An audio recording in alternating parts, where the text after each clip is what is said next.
Before coming to this class, I thought it was just going to be about how to put mindfulness into your daily lives. I never expected myself to be interviewing a formerly incarcerated individual. The first time I heard it, I was like, oh my God, what am I gonna do? I spent 25 years of incarceration for a crime I did not commit, and I'm still fighting for my rights to be free. I brought mindfulness to the history classroom, which is a different kind of approach. I don't think anybody else is doing it.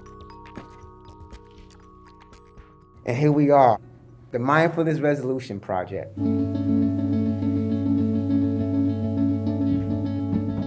For 4 years, I have been teaching mindfulness and reaching out to persons who are incarcerated. I'm Christina Zaccarini. I teach history here at Adelphi.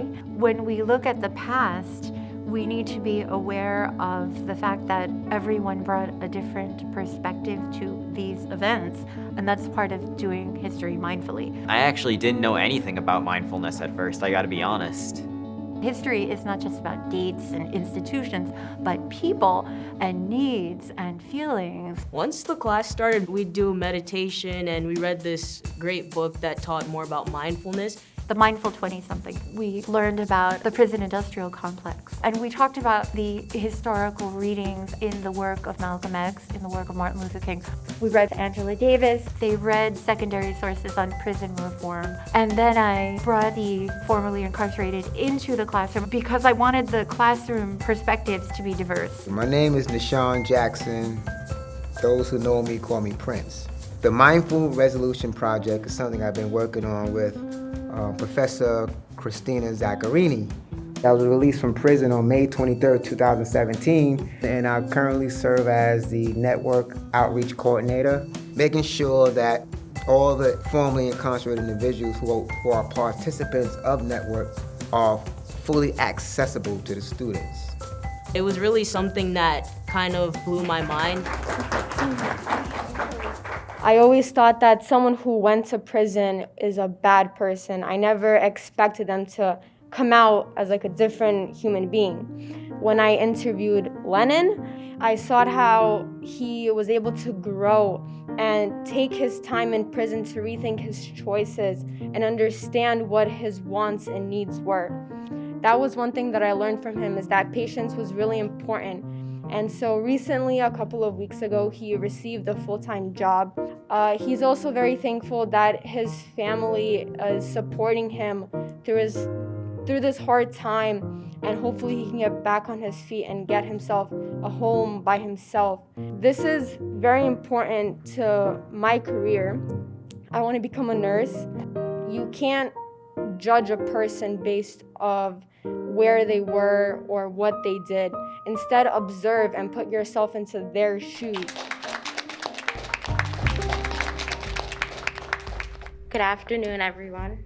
I did not expect myself to be incredibly fascinated by the lives of these formerly incarcerated individuals and how they've grown and transitioned back into society. In my recent interview with Damian Rosny, he has given me lots of insight into the struggles that some of them face: housing, employment, and/or reconnection with their families. He says, "I essentially came home at the age of 34, having never been a free man. So it was very hard to adjust to find my place in the world. Now, I aspire to be an elementary school teacher. And one factor that I see that is most common in incarcerated individuals is childhood trauma. Now, as a future instructor, I vow to prioritize the needs of my students in any way that I can."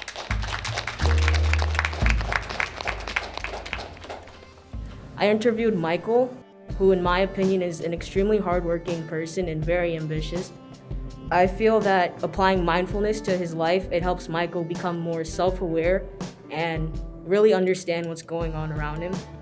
Taking this course was an amazing and eye-opening opportunity for me because it truly taught me how to be a more empathetic person towards other people. I want to be a lawyer, and I realized that working with people in the future, I'll need to understand how to relate to them and understand what they're going through. As I listened to this young woman give her feedback on the interview, I was picturing her in front of a Senate committee, making the case why criminal justice reform is necessary. So I'm Graciela Fusaro, and I'm the director of the Innovation Center here at Adelphi. Our goal is to give the students an opportunity to apply everything that they are learning in a class in a real-life situation, in a job that they might choose. That concept of teaching empathy is to teach them how to think from someone else's perspective. How am I impact the life of someone else?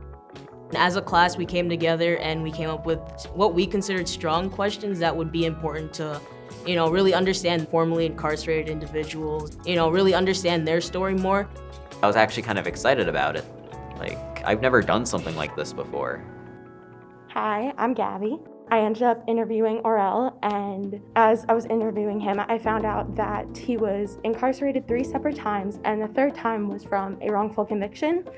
And when he said that, it was kind of like a switch flipped in my head, and I realized, like, here I was judging this person based on a label that they shouldn't even have. And it really just made me realize, like, how much I carry judgment in my life, and it's something I want to work on. My name is Aurel Smith, and currently I am the founder and CEO of Unlimited Social Impact.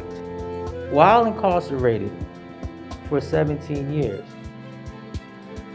I witnessed many deficiencies in the criminal justice system, in the prison system. Personal transformation occurs despite the institution, not because of the institution of prison. I was given a one-way train ticket, Metro North train ticket, from Beacon, New York, Fishkill Correctional Facility, to Grand Central. That's putting somebody out there and said, find your way.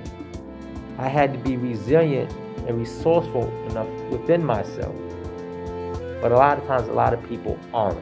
That's really what Network is. It's a bridger program. What it helps do is connect people from being incarcerated, the isolation of incarceration, to preparing for reentry, where you continue with them in the next stage of the journey of transition into society. I'm actually in the process of speaking with my counselor now and considering changing my major to social work. And it's all because of this interview and this course. I interviewed Mr. Smith. Mr. Smith is quite a character. He's a man that is very influential, very positive, and always looking to help you. He told me that every time there was an opportunity in prison to learn, to practice a job skill, to learn a new job skill, he was ready to excel and ultimately try to become a leader.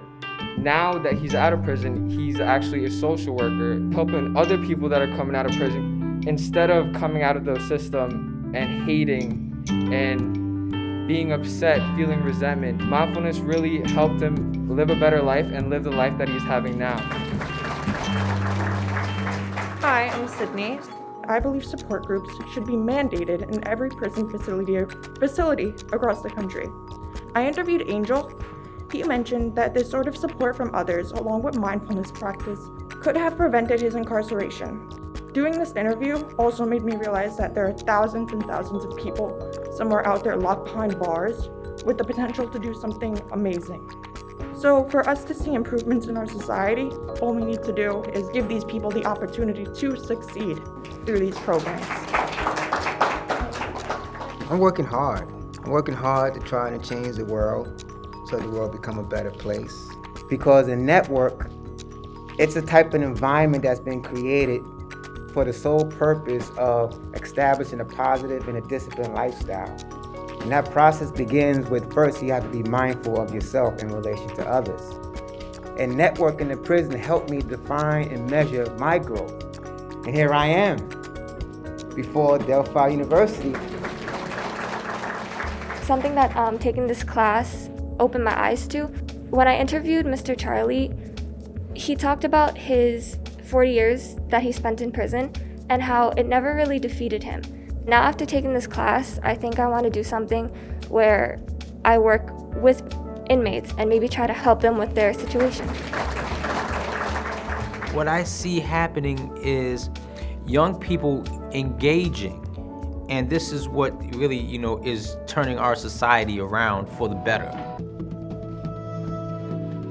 I would like this project to be ongoing. Keep moving the notch to the goal, which is basically to get the Mindfulness Resolution Project out there in the world to be adopted.